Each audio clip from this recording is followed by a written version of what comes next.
ഇത് butter garlic broccoli prepare ചെയ്യാനായിട്ട് ആദ്യം ഏകദേശം 1 ടേബിൾ സ്പൂണോളം എണ്ണ ഇതിലേക്ക് ഒഴിക്കുക.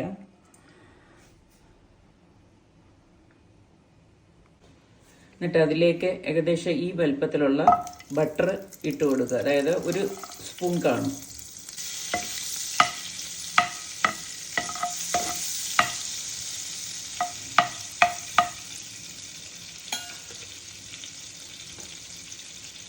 ഓക്കെ, ഇനി അതിലേക്ക് അത് മെൽറ്റ് ചെയ്തു. അതിലേക്ക് ഗാർലിക് ഒരു 5 ഗാർലിക്കോളം ഉണ്ട്. 5 ഗാർലിക്കിൻ്റെ അല്ലിയുണ്ട്. അത് അതിലേക്ക് ഇടുക. അതൊന്ന് മൂത്ത് വരുമ്പോൾ നല്ല സ്മെല്ല് വരും. ആ സമയത്ത് നമുക്ക് സവാള അരിഞ്ഞു വെച്ചിരിക്കുന്നതും കൂടി അങ്ങോട്ട് ഇട്ട് കൊടുക്കാം.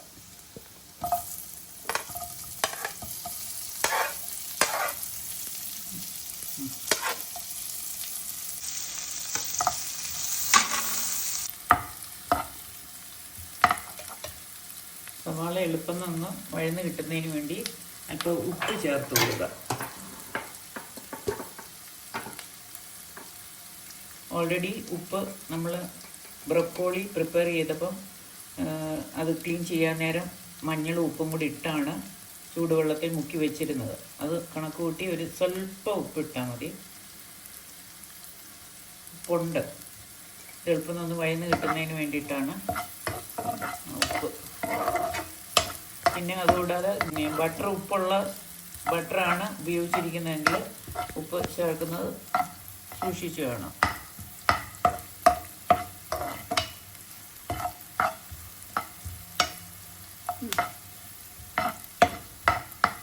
ഇതൊന്ന് വഴന്ന് വന്നിട്ടുണ്ട്.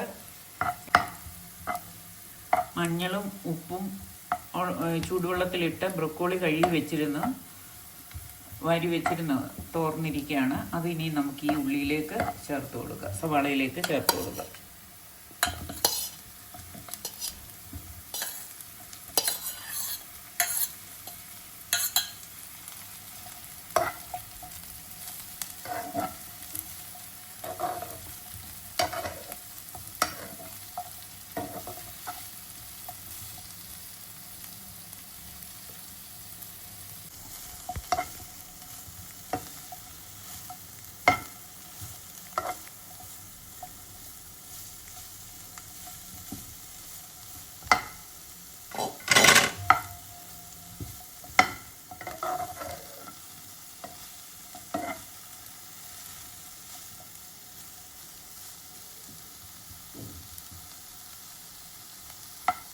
ഒരു പിഞ്ച് ഇട്ടാൽ മതി. കാര്യം ഞാനെടുത്ത ബട്ടർ സോൾട്ടഡ് ബട്ടറായിരുന്നു.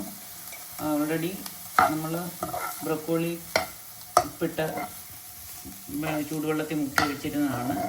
അതൊക്കെ കാൽക്കുലേറ്റ് ചെയ്ത് സ്വല്പം ഉപ്പും കൂടെ ചേർത്ത് നമുക്കിതൊന്ന് ഇളക്കി യോജിപ്പിക്കാം. അല്പം കോൺഫ്ലവർ എടുത്ത് വെള്ളം ഒഴിച്ച് അതൊന്ന് അതിൻ്റെ സോസ് തയ്യാറാക്കാം.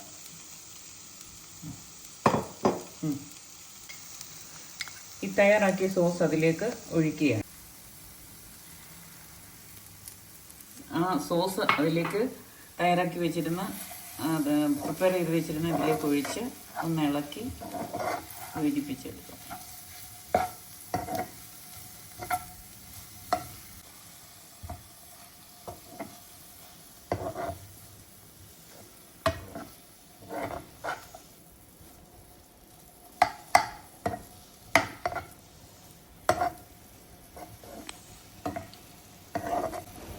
അങ്ങനെ ബട്ടർ ഗാർലിക് ബ്രൊക്കോളി റെഡി ആയിട്ടുണ്ട്.